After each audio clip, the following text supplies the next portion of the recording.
الحمد للہ رب العالمین، الصلاة والسلام علی اشرف الانبیاء والمرسلین وعلی آلہ وصحبہ اجمعین، اما بعد فاعوذ باللہ من الشیطان الرجیم، بسم اللہ الرحمن الرحیم۔ وعن النعمان بن بشیر قال، حضرت نعمان بن بشیر رضی اللہ تعالیٰ عنہ بیان کرتے ہیں، قال رسول اللہ صلی اللہ علیہ وسلم، رسول اللہ صلی اللہ علیہ وسلم نے ارشاد فرمایا، الحلال بین، حلال بھی واضح ہے، والحرام بین، اور حرام بھی واضح ہے،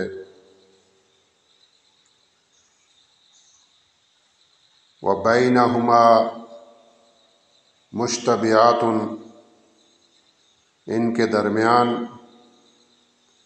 مشتبہ چیزیں ہیں، لا یعلمہن کثیر من الناس، اکثر لوگ ان کے متعلق علم نہیں رکھتے، نہیں جانتے۔ فمن اتقی الشبہات، جو شخص شبہات سے بچ گیا، استبرأ لدینہ وعرضہ، تو وہ شخص یا اس نے اپنے دین کو بھی بچا لیا اور اپنی عزت کو بھی بچا لیا۔ ومن وقع فی الشبہات، جو شخص شبہات میں مبتلا ہوا، وقع فی الحرام، وہ یقیناً حرام میں بھی مبتلا ہو جائے گا۔ کالراعی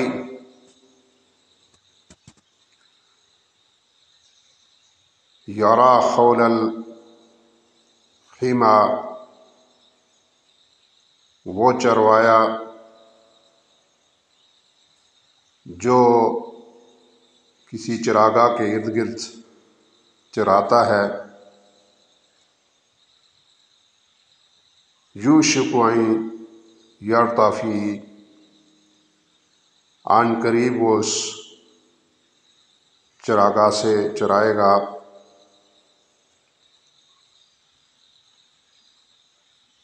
الا وان لکل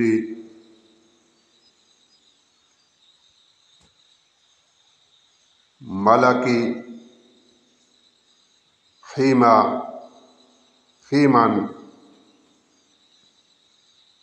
جان رکھو کہ ہر ایک بادشاہ کی ایک چراگاہ ہوتی ہے۔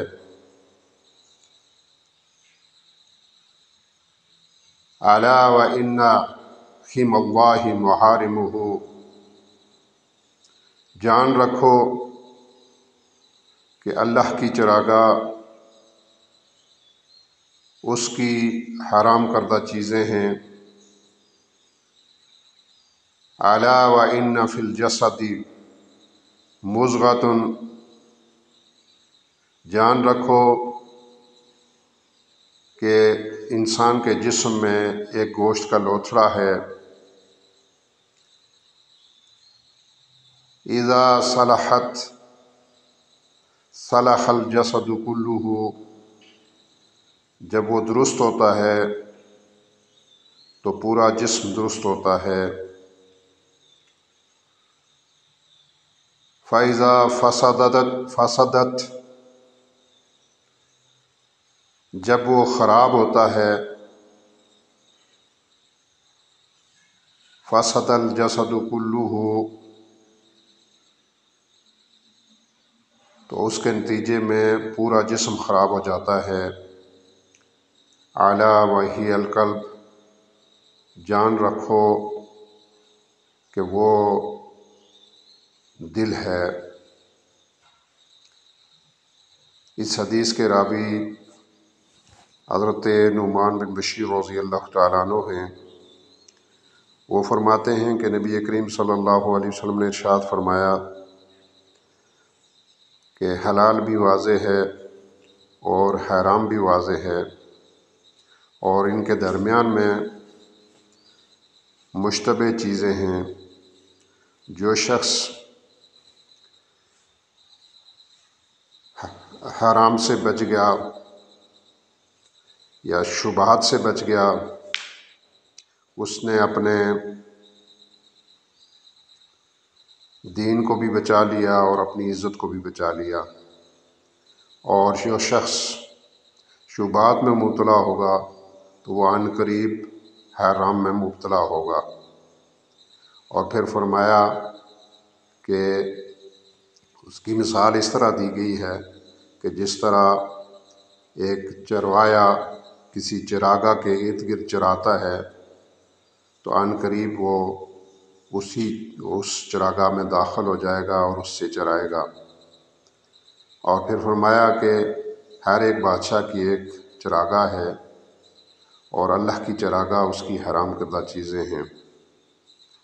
اور پھر حدیث کے آخری حصے میں ارشاد فرمایا کہ انسان کے جسم میں ایک گوشت کا لوتھڑا ہے، وہ اگر درست ہوگا تو پورا جسم درست ہوگا، اگر وہ خراب ہوگا تو پورا جسم خراب ہوگا۔ اور فرمایا سن رکھو کہ وہ دل ہے، یعنی دل ایک ایسا عضو ہے جس میں اگر اللہ کی یاد ہو، اللہ کا خوف موجود ہو، اور دل اگر اللہ کی طرف متوجہ ہو تو انسان کے جسم سے جو دیگر اعضاء سے جو اعمال سرزد ہوتے ہیں وہ درست ہوتے ہیں۔ لیکن اگر دل غفلت میں مبتلا ہو، دل غافل ہو، اس میں اللہ کا خوف نہ ہو، اللہ کا ڈر نہ ہو، اور اللہ کی یاد نہ ہو، تو اس جسم سے جو اعمال سرزد ہوتے ہیں وہ بھی خراب سرزد ہوتے ہیں، درست سرزد نہیں ہوتے۔ تو اللہ سے دعا ہے کہ اللہ تعالیٰ ہمیں حرام سے بچائے، حلال کو اختیار کرنے کی توفیق عطا فرمائے۔